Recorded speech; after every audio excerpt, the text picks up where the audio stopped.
Fala, leitores da Bíblia, graça e paz. Hoje a gente vai ler os dois últimos capítulos do segundo livro de Samuel, capítulos 23 e 24. Então, se você chegou até aqui, leu todo o livro comigo, deixa aí nos comentários. Eu li o segundo livro de Samuel em 2023. Vamos ler também Provérbios 3 e 1 Coríntios 14. Esse vídeo vai ser publicado no dia 1º de julho, portanto, o primeiro dia do segundo semestre de 2023, e eu fiz aqui uma reformulação na planilha. Eu estou disponibilizando no link da descrição essa nova planilha. Ela tem aqui já os dias marcados, reais, né, que foram publicados. Aqui está em azul, nessa coluninha aqui, ó. Deixa eu aumentar o zoom aqui, ó. Tá vendo? Aqui em azul aparece então os dias que foram lidos. Isso vai até o dia 152, tá bom? Não sei porque a resolução não está muito boa, mas enfim, é isso. E aí hoje nós vamos ler o dia 153. Se você tem o costume de imprimir, você pode imprimir daqui para baixo. Eu fiz algumas adaptações aqui no finalzinho da planilha, ó, para caber 4 capítulos por dia, para que a gente consiga terminar dentro do ano. Senão a gente ultrapassaria o ano. Para ser bem sincero, eu estava tentando uma maneira de fazer essas leituras de segunda a sexta, para me dar um diazinho a mais de folga, porque tem sido pesado, né? Mas se eu fizer isso, não vai ser possível terminarmos de ler dentro do ano, né? Então eu achei melhor manter os 4 capítulos por dia até o final, né? Na planilha anterior tinha vários dias com 3 capítulos, mas mesmo assim não ia dar conta de terminar dentro do ano. Então, nesses últimos dias do ano, nós vamos ler 4 capítulos do mesmo livro, tá certo? Bom, vamos à leitura de hoje então, 2 Samuel capítulo 23. Vamos orar. Senhor nosso Deus, pedimos a tua bênção na leitura da tua palavra. Oramos em nome de Jesus. Amém. São estas as últimas palavras de Davi. Palavra de Davi, filho de Jessé, palavra do homem que foi exaltado, do ungido do Deus de Jacó, do suave salmista de Israel. O Espírito do Senhor fala por meio de mim, e a sua palavra está na minha língua. O Deus de Israel falou, a rocha de Israel me disse, aquele que governa o povo com justiça, que domina no temor de Deus, é como a luz da manhã. Quando sai o sol, como manhã sem nuvens, cujo esplendor depois da chuva faz brotar da terra a erva. Não é assim que a minha casa está para com Deus? Pois estabeleceu comigo uma aliança eterna e tudo bem definida e segura, que não me fará ele prosperar toda a minha salvação e toda a minha esperança? Porém, os homens malignos serão todos lançados fora como os espinhos, pois não podem ser tocados com as mãos, mas quem quer tocá-los se arma de ferro e da haste de uma lança, e serão totalmente queimados no fogo ali onde estão. Mais um salmo aqui em que são declaradas as últimas palavras de Davi. Ele se vê como alguém que foi muito abençoado por Deus, a quem Deus deu muitas vitórias, né? E então aquelas foram as últimas palavras. Versículo 8. São estes os nomes dos valentes de Davi: Josebe, Basebete, filho de Taquemone, o principal de 3. Este brandiu a sua lança contra 800 homens e os matou de uma só vez. Depois dele, Eleazar, filho de Dodô, filho de Aui, entre os 3 valentes que estavam com Davi, quando desafiaram os filisteus ali reunidos para a batalha. Quando os filhos de Israel já se haviam retirado, ele se levantou e atacou os filisteus até lhe cansar a mão e ficar grudada na espada. Ele lutou tanto que no final do dia a espada dele estava grudada na mão dele, não conseguia abrir a mão.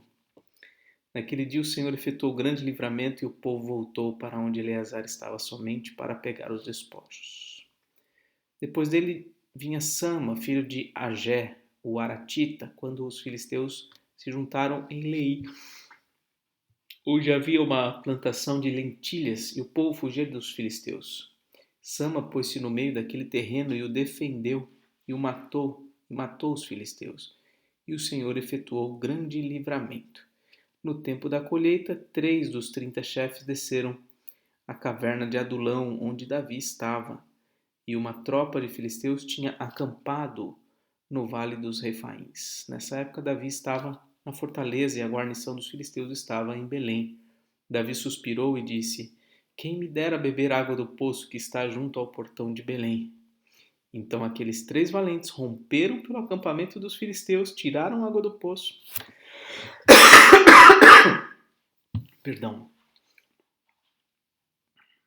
Tiraram água do poço junto ao portão de Belém e a levaram a Davi. Ele não a quis beber, mas a derramou como libação ao Senhor e disse: Longe de mim, ó Senhor, fazer tal coisa. Beberia eu o sangue dos homens que lá foram colocando em risco a sua vida? E assim não a quis beber. São essas as coisas que fizeram os 3 valentes. Esses 3 valentes aqui davam a vida por Davi. Uma coisa impressionante. Esse episódio aqui é muito impressionante.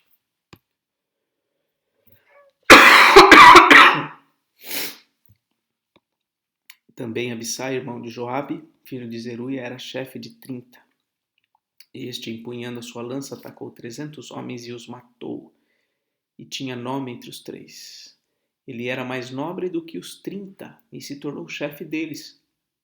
Contudo, não chegou aos primeiros 3. Também Benaia, filho de Joiada, era homem valente, de Cabzeel, e realizou grandes feitos. Ele matou 2 heróis de Moabe, desceu numa cova e nela matou um leão no tempo da neve. Matou também um egípcio, homem de grande estatura. O egípcio trazia na mão uma lança, mas Benaia o atacou com um cajado, arrancou a lança da mão dele e o matou com ela. Estas coisas fez Benaia, filho de Joiada, pelo que teve nome entre os primeiros 3 valentes. Era mais nobre do que os 30, porém não chegou aos primeiros 3. Davi o pôs sobre a sua guarda.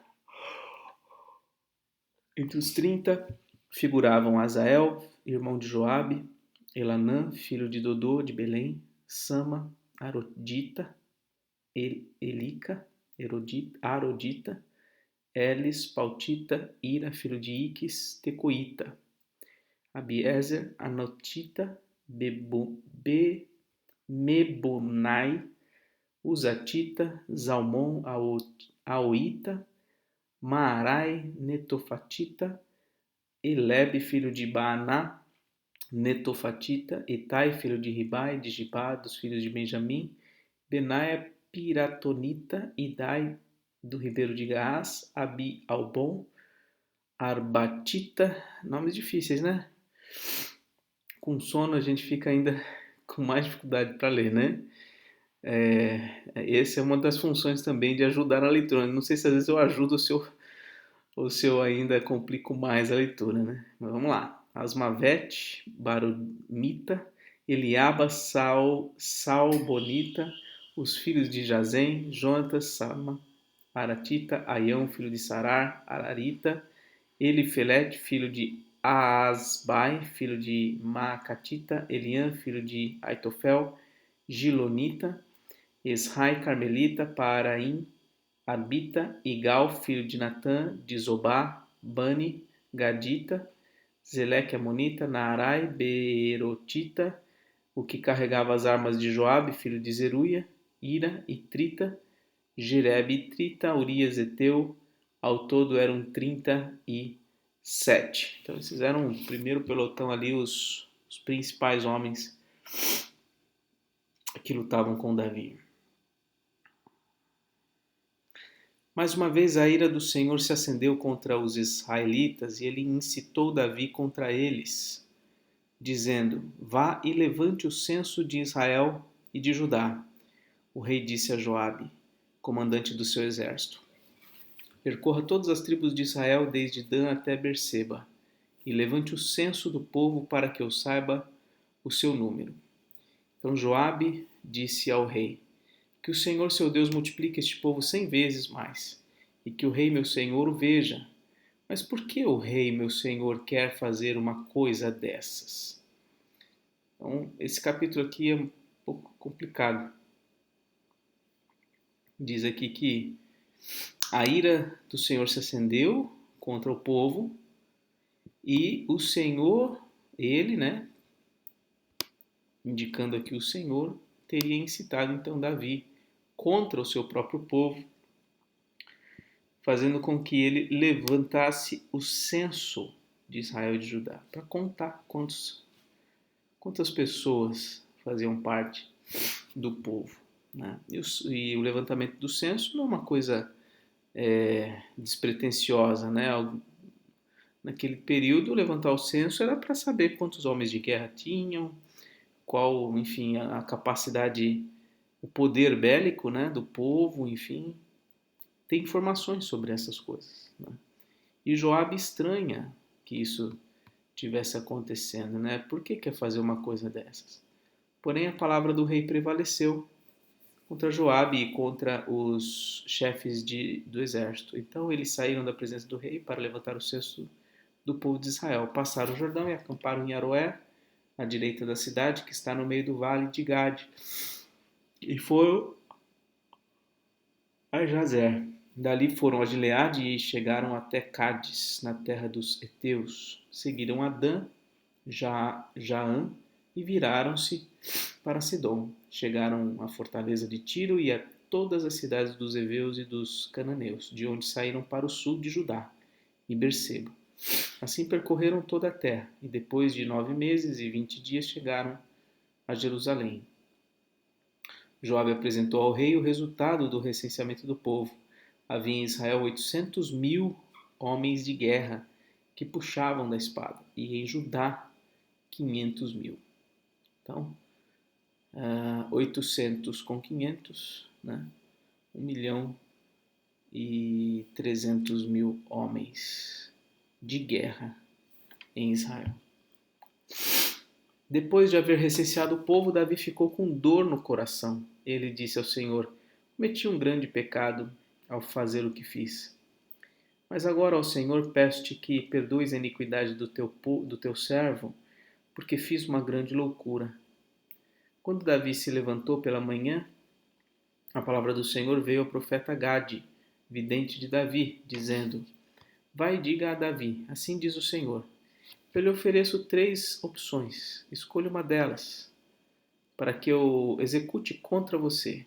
Gade foi falar com Davi e lhe comunicou isso, dizendo: Você quer 7 anos de fome na sua terra, 3 meses fugindo dos seus inimigos que vão persegui-lo, ou 3 dias de peste na sua terra? Decida agora e diga que resposta devo dar ao que me enviou. Então Davi disse a Gade: Estou muito angustiado. Porém é preferível que caiamos nas mãos do Senhor, porque muitas são as suas misericórdias. Não quero cair nas mãos dos homens. Então o Senhor enviou a peste a Israel desde a manhã até o tempo que havia determinado. E desde Dan até Berseba morreram 70.000 homens do povo. Quando o anjo do Senhor estendeu a mão sobre Israel, sobre Jerusalém, para destruir, o Senhor mudou de ideia quanto a este mal e disse ao anjo que fazia a destruição entre o povo: Basta, retire a sua mão. O anjo estava junto à eira de Araúna, o Jebuseu. Ao ver o anjo que feria o povo, Davi falou ao Senhor e disse: Eu é que pequei. Eu que fiz essa perversidade, mas estas ovelhas o que fizeram? Que a tua mão seja contra mim e contra a casa de meu pai. Naquele mesmo dia, Gade foi falar com Davi e lhe disse: Vá e verifique um altar e edifique um altar ao Senhor na eira de Araúna, o Jebuseu. Davi foi, segundo a palavra de Gade, como o Senhor lhe havia ordenado. Araúna viu do alto que o rei e os seus homens vinham ao seu encontro. Saiu e se inclinou diante do rei, com o rosto em terra, e perguntou: Por que o rei meu senhor vem até este seu servo? Davi respondeu: Para comprar de você esta eira, a fim de edificar nela um altar ao Senhor, para que cesse a praga no meio do povo. Então Araúna disse a Davi: Que o rei meu senhor tome e ofereça o que bem quiser. Aqui estão os bois para o holocausto, o debulhador de cereais e a canga dos bois para a lenha. Tudo isso o rei Araúna oferece ao rei. E acrescentou: Que o Senhor seu Deus aceite a sua oferta. Porém, o rei disse a Araúna: Não, eu vou comprar de você pelo que vale, porque não oferecerei ao Senhor meu Deus holocaustos que não me custem nada. Assim Davi comprou a eira e os bois por 50 moedas de prata. Davi edificou ali um altar ao Senhor e apresentou holocaustos e ofertas pacíficas. Assim o Senhor se tornou favorável para com a terra e a praga cessou no meio de Israel. Então havia um anjo ali que Deus mandou e Davi compra aquele campo para poder ali fazer um holocausto. E então o Senhor se tornou favorável a Israel por conta dessa atitude dele. Então veja como o pecado de Davi trouxe consequências para todo o povo, e isso o difere do Messias prometido. Nenhum erro foi encontrado no Messias que pudesse recair as consequências sobre o seu povo, porque ele foi perfeito. Davi não era esse homem perfeito. Ele representou em muitos aspectos a pessoa de Cristo, mas nos seus pecados todo o povo era afetado também, né? E ele próprio teve que adquirir um campo, apresentar uma oferta, um holocausto e tudo mais, para que o Senhor se tornasse favorável para com aquela terra, né? Ou seja, Davi ali está mostrando que ele próprio não pode conquistar da parte de Deus o seu favor. Ele próprio não pode. É preciso que haja um holocausto. É preciso que haja uma oferta. Que seja levado um altar ao Senhor, um ato de adoração sacrificial. E Davi não poderia fazer isso, ele próprio fazer isso. Ele era imperfeito. Mas o Cristo, o Messias, ele é este que não só, diferente de Davi, não tem nenhum pecado que faça recair qualquer consequência sobre o seu povo. Ao contrário, ele próprio apresenta uma oferta, a oferta de si mesmo, para conquistar o favor do Senhor por todo o seu povo. Um favor que é perene, eterno, condicionado apenas à obediência e à perfeição do Cordeiro sacrificado, e não do povo, que lógico tem seus deveres, mas não como condições para receberem da parte de Deus o seu favor, a sua graça. Que mensagem maravilhosa, mensagem bíblica. Mostra homens falhos como Davi, mas mostra um que é perfeito, em quem nós devemos colocar toda a nossa confiança. Vamos ler também Provérbios 3. Conselhos da sabedoria aos moços. Meu filho, não se esqueça dos meus ensinos, que o seu coração guarde os meus mandamentos, porque eles aumentarão os seus dias e lhe acrescentarão anos de vida e paz. Não deixe que a bondade e a fidelidade abandonem você. Amarre-as ao pescoço. Escreva-as, a bondade e a fidelidade, escreva-as na tábua do seu coração, e você encontrará favor e boa compreensão diante de Deus e das outras pessoas. Confie no Senhor de todo o seu coração e não se apoie no seu próprio entendimento. Reconheça o Senhor em todos os seus caminhos e Ele endireitará as suas veredas. Não seja sábio aos seus próprios olhos.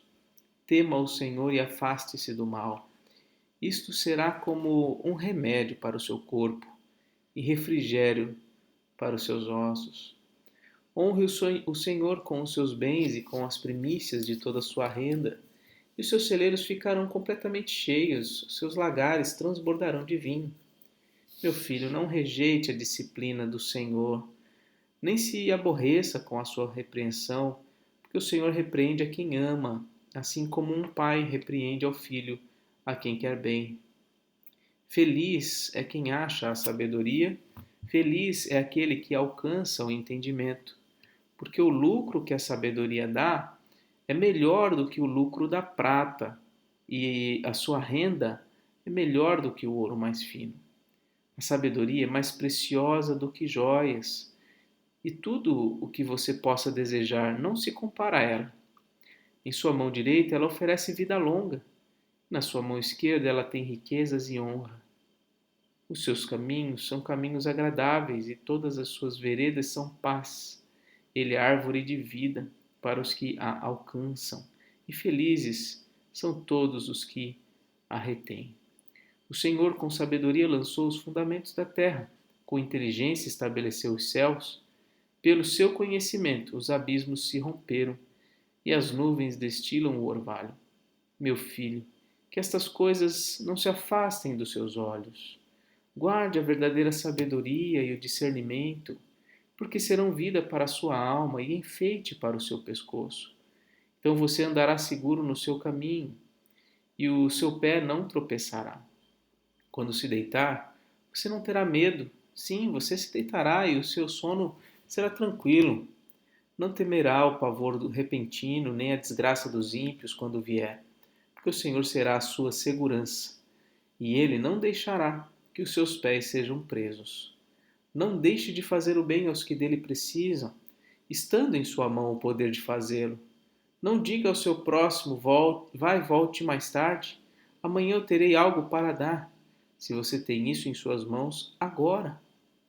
Não planeje mal contra o seu próximo, pois ele mora ao seu lado e confia em você. Não entre em litígio com alguém se ele não tiver feito nenhum mal a você. Não tenha inveja do homem violento, nem siga nenhum de seus caminhos, porque o Senhor detesta o perverso, mas aos retos trata com intimidade. A maldição do Senhor está sobre a casa dos ímpios, porém a morada dos justos ele abençoa. Certamente ele zomba dos zombadores, mas dá graça aos humildes. Os sábios herdarão a honra, mas aos tolos está reservada a vergonha. 1 Coríntios 14.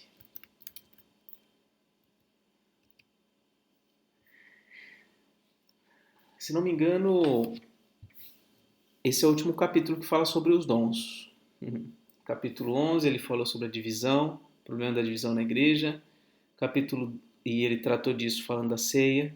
Capítulo 12 ele tratou da divisão na igreja falando dos dons e da unidade orgânica da igreja. Capítulo 13 ele falou do dom excelente.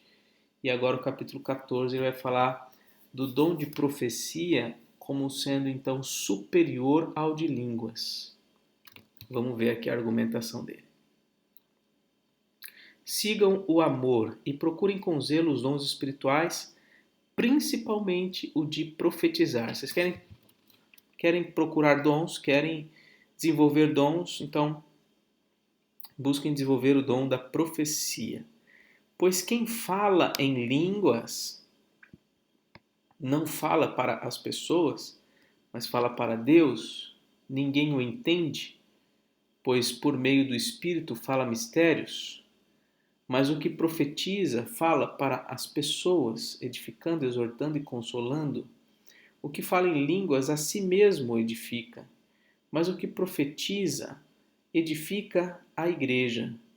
Eu quero que vocês todos falem em línguas, mas muito mais que profetizem, pois quem profetiza é superior ao que fala em línguas, e não pode ser e a não ser que as interprete para que a igreja receba a edificação.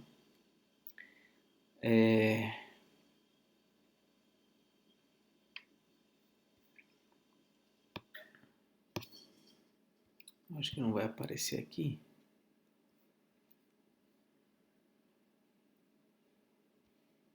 Deixa eu ver aqui. Qual que é o número do...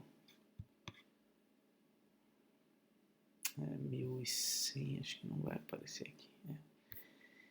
Mas aqui é só para... Eu queria ver aqui o dicionário dessa palavra grega aqui para a palavra línguas, que está glossa ali, né? Eu queria dar uma confirmadinha aqui. Mas a impressão que dá aqui é que Paulo está falando de um dom de línguas que não é o dom de falar em línguas conhecidas, né? Muito provavelmente o dom de língua se despertou aqui em algumas pessoas por conta de Corinto ser uma cidade portuária, uma cidade que recebia pessoas de várias nações. Então, possivelmente, as línguas aqui tiveram esse papel importante nesse sentido, tá?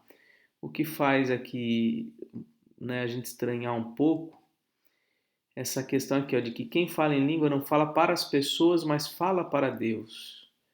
Ninguém o entende, pois por meio do Espírito fala mistérios.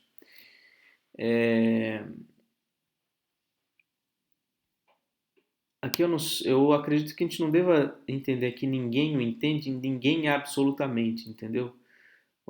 Talvez aqui ninguém, no sentido de a maioria das pessoas não entende, né? Por quê? Porque a maioria dos locais não é o idioma deles, mas aqueles que eventualmente estão ali presentes, que são de outras nações, certamente irão entender, né? Até porque ele fala aqui da interpretação, né? A não ser que a interprete, ou seja, o dom de línguas ele vai ter o seu máximo proveito se alguém puder interpretar o que está sendo dito ali para que a igreja inteira receba a edificação, né? Deixa eu ver se eu consigo abrir aqui rapidamente. Ó, já está até aqui, ó, glossa língua mesmo.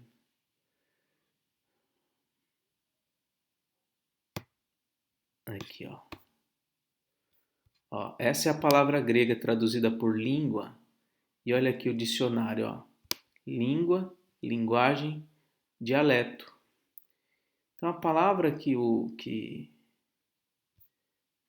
Paulo está usando aqui é a palavra para um idioma, né? Para uma linguagem, um dialeto. Então não tem por que a gente achar que seja uma língua que absolutamente ninguém no mundo entenda, né? E agora, irmãos, se eu for até aí falando em línguas, que proveito vocês terão se eu não falar por meio de revelação, de conhecimento, de profecia ou de doutrina? O que adianta falar em línguas aí, né? A igreja não vai ter um grande proveito com isso. É assim com instrumentos inanimados, como a flauta ou a harpa, quando emitem sons. Se não emitirem sons bem distintos, bem claros, não se poderá reconhecer o que se toca na flauta ou na harpa, pois também se a trombeta der som incerto, quem se preparará para a batalha? Quer dizer, tem que ter clareza na comunicação na igreja. É isso que ele está dizendo. Não adianta vocês falarem línguas se isso não traz edificação para toda a igreja, né? Assim também, versículo 9, vocês, se com a língua não disserem palavra compreensível, como se entenderá o que é dito? Porque vocês estarão como que falando ao vento. Há, sem dúvida, muitos tipos de vozes no mundo e nenhuma delas é sem sentido. Olha só. Ele está condenando isso que hoje em dia se pratica nas igrejas. Essa ideia de falar em línguas estranhas, línguas que não existe. Um monte de sons sem sentido. Paulo está condenando isso aqui nesse capítulo, né? Há muitos tipos de vozes no mundo, mas nenhuma delas é sem sentido. Você ouve o mandarim, você não entende, mas aquilo tem sentido. Tem lógica aquela língua, tanto é que pessoas se comunicam com aquela língua, entende? Então, não é um idioma, um monte de sons emaranhados. Mas se eu não entender o significado da voz, serei estrangeiro para aquele que fala, e ele será estrangeiro para mim. Assim também vocês, visto que desejam dons espirituais, procurem progredir para a edificação da igreja. Então, os dons precisam ser aplicados para a edificação da igreja, não pode ser de outra forma. Por isso, quem fala em línguas, ore para que as possa interpretar. Porque se eu orar em línguas, o meu espírito de fato ora, mas a minha mente fica infrutífera. Que farei então? Vou orar com o espírito, mas também vou orar com a mente. Vou cantar com o espírito? Sim, claro, mas também vou cantar com a mente. Se você louva apenas em espírito, como o não instruído poderá dizer o amém depois da oração de agradecimento que você fez? Porque ele não entende o que você diz. A sua oração de agradecimento pode ser muito boa, mas o outro não é edificado. Dou graças a Deus porque falam em línguas mais do que todos vocês. Contudo, na igreja, prefiro falar 5 palavras com o meu entendimento para instruir os outros do que falar 10.000 palavras em línguas. Irmãos, não sejam meninos no entendimento. Quanto à maldade, sim, sejam crianças. Mas quanto ao entendimento, sejam pessoas maduras. Na lei está escrito: falarei a este povo por meio de homens de outras línguas e por meio de lábios de outros povos, e nem assim me ouvirão, diz o Senhor. Portanto, as línguas constituem um sinal, olha aí, não para os que creem.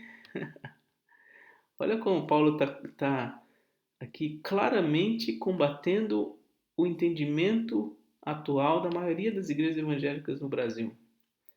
As línguas constituem um sinal não para os que creem, para a igreja, para a igreja não faz nenhum sentido, mas para os que não creem. A profecia, no entanto, não é para os que não creem, e sim para os que creem. Por quê? Porque a profecia é a revelação de Deus, é a instrução de Deus. E isso faz sentido para quem já crê. Então, o dom de línguas tinha essa função de abrir caminhos para a penetração do evangelho nos povos.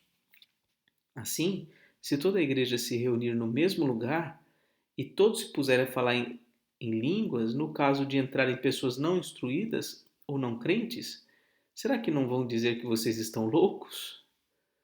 Porém, se todos profetizarem, ou seja, se todos anunciarem a palavra de Deus e entrar ali um não crente ou não instruído, ele será convencido por todos e julgado por todos. Os segredos que ele tem no coração se tornarão manifestos e assim, prostrando-se com o rosto em terra, adorará a Deus, testemunhando que Deus está de fato no meio deles. Então a profecia tem grande utilidade para quem chega na igreja. O dom de línguas não. O que fazer então, irmãos? Quando vocês se reúnem, um tem um salmo, outro tem um ensino, este traz uma revelação, aquele fala em línguas e ainda outro faz a interpretação. Que tudo seja feito para edificação. No caso de alguém falar em línguas, que não sejam mais do que 2, ou quando muito 3, e isto sucessivamente, um depois do outro, cada um no seu momento, e haja alguém que interprete. Ou seja, para falar em línguas, tem que ter alguém que interprete. Mas não havendo quem interprete, fique calado na igreja, falando consigo mesmo e com Deus. Tratando-se de profetas, falem apenas 2 ou 3 também, da mesma forma, e os outros julguem. Se, porém, vier uma revelação a alguém que esteja sentado, cale-se o primeiro, porque todos poderão profetizar um após o outro, para que todos aprendam e sejam consolados. Os espíritos dos profetas estão sujeitos aos próprios profetas, porque Deus não é Deus de confusão, e sim de paz. Olha que interessante, né? Não é para todo mundo falar ao mesmo tempo. Cada um deve fazer a sua função na hora certa. E é assim que a gente tem buscado sempre organizar a liturgia da igreja, né? Tem seus momentos adequados, cada um fazendo a sua parte, né? Mas ele então está mostrando aqui como deve ser organizada a liturgia. Como em todas as igrejas dos santos, que as mulheres se conservem caladas nas igrejas, porque não lhes é permitido falar, mas estejam submissas, como também a lei o determina. Se, porém, querem aprender alguma coisa, perguntem em casa ao seu próprio marido, porque para a mulher é vergonhoso falar na igreja. Por acaso a palavra de Deus se originou no meio de vocês? Ou será que ela veio exclusivamente para vocês? Se alguém se considera profeta ou espiritual, reconheça que é mandamento do Senhor o que estou escrevendo para vocês. E se alguém o ignorar, que seja ignorado. Portanto, meus irmãos, procurem com zelo o dom de profetizar e não proíbam que se fale em línguas. Tudo, porém, seja feito com decência e ordem. E assim termina, meus irmãos, a leitura de hoje. Que Deus te abençoe. Um forte abraço e até mais.